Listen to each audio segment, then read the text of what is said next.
All right, so here we're going to look at some law of sines and law of cosines problems. The first couple are the law of cosines. So let's zoom in here and take a look at what we do to find sides. Okay, to find a side, first thing you're going to want to do is organize the information, right? So you label your sides and you put them in this little organizational chart. And you might notice that there is no side in relationship to an angle. That's how you know it's the law of cosines.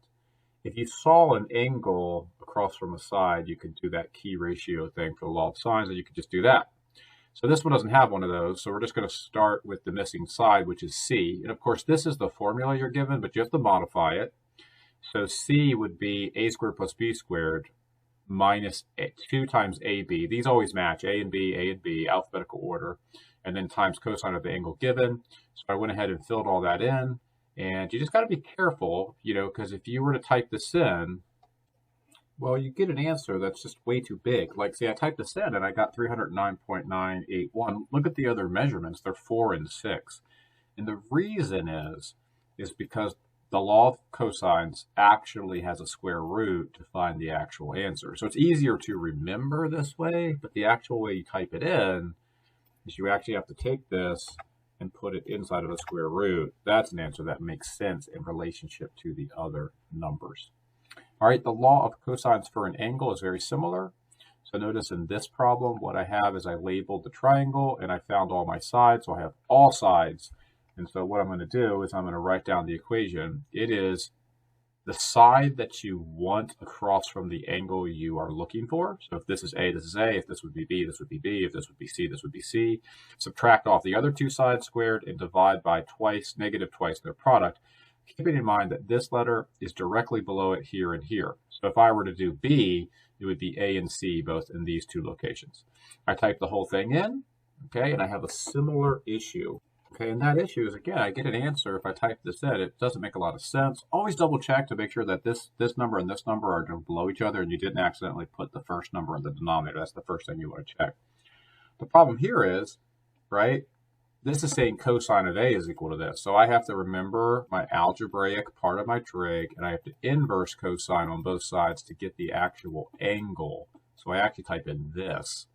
So when I take a look at that, right, if I come over here and put the arc cosine right there, I get that. Don't forget, you can also use inverse cosine or arc cosine for the same thing. So that's the actual angle. You would, of course, do that again, and then you could use angle sum to find the other one. You don't actually ever have to do the law of cosines more than twice in a particular problem because you can always use angle sum. All right, let's talk about word problems.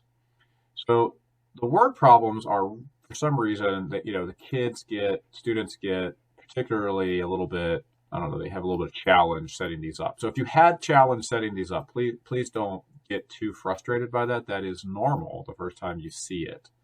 So I'm going to keep the math here, and I'm going to show you how I got to the math. First thing you need to understand is you cannot do any of these problems without setting up a picture. So let's take a look at the first thing it says. It says in this problem, right, a 300-foot tower stands on level ground anchored by 2 cables. Okay, and let's just do the first problem. The end of the cable closest to the tower is 70. And I think what some students don't understand is they don't understand that sometimes there's just right angle trig in the problem. So let's take a look at this problem. I have a tower. Okay, it's not perfectly straight. I'll try one more time. There we go, it's better. Okay, and that tower is 300 feet tall. And there is a wire, and these are called guy wires, not guide wires. They are used to hold the tower at its 90-degree angle so it doesn't fall over. And so this guy wire is cable number 1 because there's a second one. And we're trying to find the length of this with an angled elevation of 70 degrees. Well, if you look at this problem, this is just right angle trig. I mean, look at what you're given here, right? You have this C. That C is the hypotenuse of this little right triangle. This is the opposite of that little right triangle.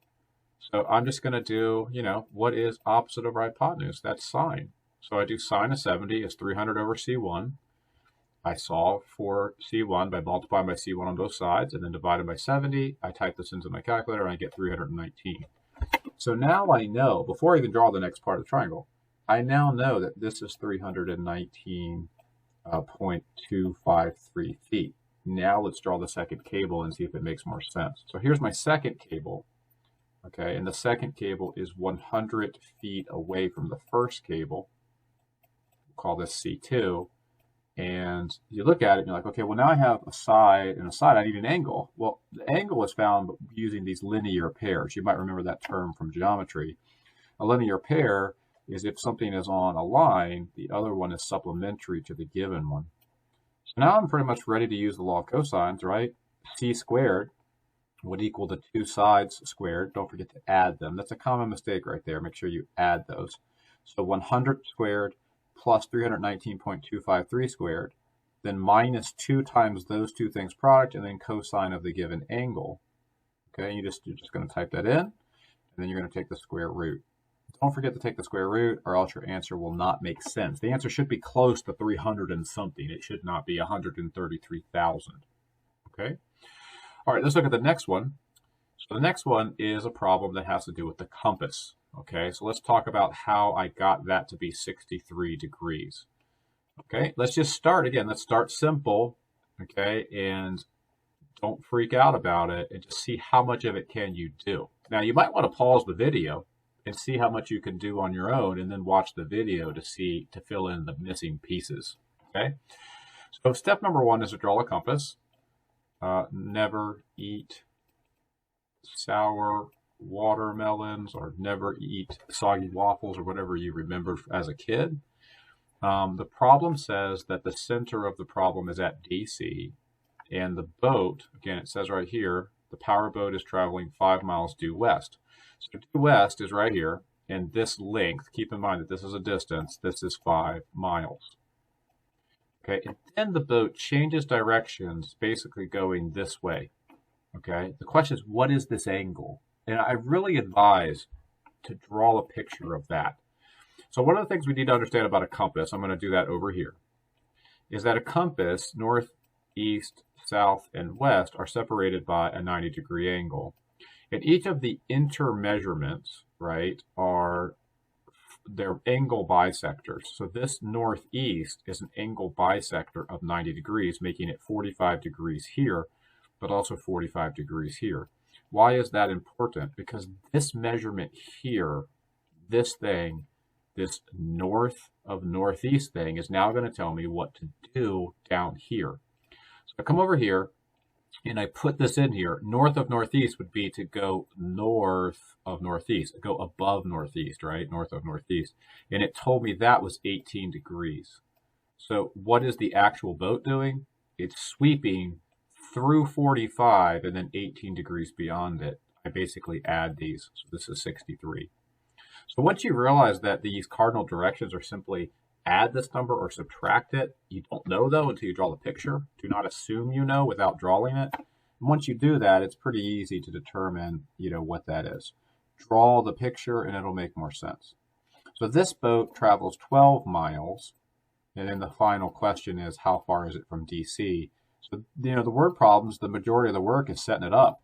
If I want to know this distance right here, right, this distance to DC, what I'm going to do is I'll use that, right? So the distance to DC is equal to my other two sides squared minus twice their product times cosine of the angle across from the side. Don't forget to take the square root. Okay? All right. So now we come to this problem where we have planes flying from Cleveland. Now, there's a lot going on in this problem that has to do with future classes in calculus and physics. First thing you realize is that my plane that's flying west from Cleveland is traveling at 350 miles per hour, and a second plane that is traveling 5 degrees south of southeast, which is approximately here, and we'll get the actual angle in a minute, is traveling at 200 miles per hour. But I can't actually use these because this is a velocity and this is a velocity, and they want me to know how far apart the planes are as the goal. So if I use these, I would find how fast they're separating apart from each other. I would not find their distance. So I need to use this direct variation problem from Algebra 1 or possibly introductory middle school physics, which you learn in 7th or 8th grade, that distance is rate times time. So I take the rate of 350 miles per hour and I multiply by the time given me, which is 1 hour and 36 minutes. But of course, that is not put into units, right? that are appropriate because it needs to be in hours. Notice the hours here and the minutes there. So I need to convert the 36 minutes into hours by dividing by 60. So it's 1.6. I can also, in turn, take 36, add it to 60 because it's 1 hour and 36 minutes, and then divide 96 by 30, and I get, by 60 minutes, and I get 1.6. So I take 350 times 1.6 and 200 times 1.6, and I get the actual mileage. And that's just a straight multiplication, as you can see. No big deal. Pretty easy. Direct variation means multiply by one thing. Done. To do the other one, right? Same thing. Multiply by one thing and done. So what I actually put on here is I actually put on their mileage that they've traveled. That going that fast at that amount of time is that much, and this one is 320 miles. So the question is, how do I figure out this angle right here, right? I need to figure out this angle because you can see what they're actually wanting me to do is find the distance between these two planes here. And so the way that I do that is I come up to this problem and I take a minute and I draw this out. Okay, so let's talk about what's going on here. Southeast is a dedicated measurement in the universe of 45 degrees. And then it wants me to go 5 degrees south of that. Okay, so if I take these two together and get 50, I would get 50, and that would give me the measurement in here. But that's not, like, the planes aren't over here. So I have to find this linear pair, right? So I take 50, and I find the linear pair over here, which would be 130. Linear pairs are supplementary, so 130 is supplementary with 50 degrees, giving me this total of 180. And so now to finish the problem off, your distance squared will be equal to 560 squared. And then the rest of that law of cosines, just don't forget to use cosine, use 130, and don't forget to take the square root. And so you start to see why the law of cosines is so important, because it finds these distances that are kind of, really when you think about that, it's kind of just like up in space in the air somewhere. Very useful, but a little bit more involved. Soccer problem, and many kids sometimes they have trouble understanding what's happening. So the goal is 24 feet wide. Ashely sees one goalpost 40 feet away and the other goalpost 50 feet away, and this is her angle of shot. Brianna sees 22 and 24, and your job now is to find the angle. So like we'll start with Ashely. Hers would be 24 minus 40 squared minus 50 squared divided by negative 2 times 40 and 50, inverse cosine that. And then Brianna's shot would be similar. It would be 24 squared minus those two squared. You can do that part. All right, let's take a look at the law of sines, which is 1/4 the amount of work. So you're looking for a key ratio in the law of sines. This one gave it to you. So the key ratio is the side to sine of the angle. So that's my key ratio, 10 over sine of 31. And then you just set it to equal to whatever you want. But you got to be careful because if, let's say you try to do B next, the problem is B, I don't know either of these, but C I do. So I'm going to find C first, not because it's alphabetical, because it only has one missing value. So I cross multiply, making it 7 sine 31 degrees and 10 sine of C. I divide by 10, I get C, right? Again, you have this issue where you have to inverse sine because otherwise you'll get a decimal that makes no sense. And then you get the measurement of 21.13 degrees. You can then take that and use angle sum to find B. You do not need to set up a ratio. You just use angle sum. 180 minus 31 minus 21.33 gives you 27.86. Sorry, 127.86. And then you can find B by doing a similar set up the key ratio and cross multiply. If you have to find an angle, the nice thing about this is the angles are always found with angle sum. So even if you're missing an angle to find your key ratio, you do it using angle sum, which is really, really nice. Okay, so let's look at the word problems for this. Okay, so first thing you need to understand about a tilt from vertical is that this will produce a vertical pair, right? So if you're tilting from the vertical is 90, and I tilted 12 degrees. So the vertical pair would be 78 and 12 make 90, or 90 minus 12 is 78. I need this angle to be able to produce the problem, but I actually don't use it in the calculation as well. That's what some people get confused by. So that's the first thing. 12 degrees from vertical actually results in a 78-degree angle inside the triangle I want. I then have a 34-foot shadow, and I look back up at 64. That's given in the problem. So I use angle sum of 180 and 78 and 64 to find the angle I'm actually going to use. Here is your key ratio. And now you can find the pole pretty easily because the pole is across from 64. All right, so the forest fire problem, the issue is many students actually draw this problem like this, and this is where they get into trouble. And so the problem is that they draw their towers, they draw the horizontal, and they put the fire here, and then they draw their angles looking like this, which it looks like it makes sense, but the problem the students have is they put their 38 degrees here, and their 46 degrees here, and they actually belong here with the horizontal. This is you can never find this angle ever without doing subtraction as a vertical pair. It's impossible. It's never described. So you have to do everything with the horizontal, which would put them in there. So here's my picture. I actually flipped it over so it'd look a little different. So we had a little more room to write, but you could put it in the between as long as you put these below. So you just use angle sum, 180, subtract the two angles, get 96. Here is your key ratio, and now you can use your key ratio to find how far apart the towers are because they would be this length and that length. Cross multiply and use the law of sines. All right, let's take a look at this one. This one is interesting because of its use of geometry terminology. So I want to first refresh your memory of some geometry terminology, and this will make more sense. In geometry, if somebody says angle ABC, right, and then they ask you to come down here and identify, right, which angle it is, it's actually the one in the middle, and that's the key to understanding this problem. So part of my job as your trig teacher is to just go over lots of different things that could come up, right? So this ABC is really talking about B. So when we draw this problem, okay, Catherine sails a boat for 8 kilometers. So from the dock, so the dock to the boat is 8 kilometers. A lighthouse somewhere else sees her at 6.5 kilometers away. And then the angle determined by the dock, the lighthouse, and the boat, right? The dock, the lighthouse, and the boat is 25, but on my picture, it's actually L. And so once you know that, here's your key ratio. They want to know how far apart the boat is from the lighthouse. So not too hard to do. I'm sorry, I put the 6.5 in the wrong spot. 6.5 actually goes, sorry about that. I didn't pay attention because I was trying to go through that pretty quickly. It says that the lighthouse is 6.5 kilometers from the dock, so it goes here. And so your job is to find this. This is what you're trying to find, which you can easily do with that key ratio. All right, last one. And this is a great example of something called triangulation. Please understand that I did update this word to the word altitude, and there's a reason for that. And the reason is that we actually need to find the hypotenuse. So having an H and an H is confusing. There's another typo on this paper involving number 11. If you got undefined, you didn't do anything wrong. The angle is too big. So I changed it to 32. So please make sure you update that or else it won't work. Okay, so here we go. Back to this problem.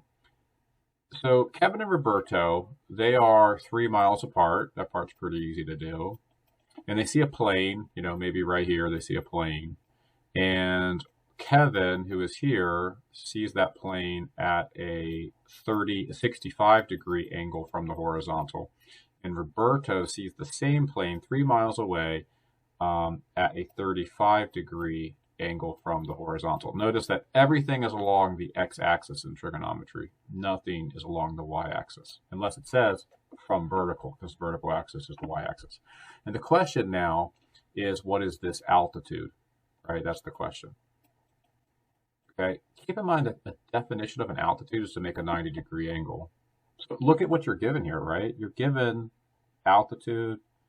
This is the hypotenuse. So you're actually given a sine problem, right? Sine of 65 degrees is equal to the opposite side, the altitude, divided by the hypotenuse, okay? So that's what you actually have to do. The problem is you have two unknowns. So then you're going to come back out here and say, well, the outside triangle doesn't have a right angle in it. So is there a way for me to make a key ratio? And the way to make the key ratio is to come here and take 180 degrees and subtract 65 degrees, just using your angle sum. Okay, and you get 80. And so this is now 80 degrees, giving you your key ratio of 3 divided by sine of 80. Now you can set that equal to, right, I need this hypotenuse, which we'll just call R, right? So I'm going to call that R for Roberto's side or whatever, and then divided by sine of 35 degrees, and then I cross multiply, and once I find R, right, so once I find R, it actually is the hypotenuse, and I can put it here, and then I can find the altitude by using what we started with in the beginning for SOHCAHTOA trig.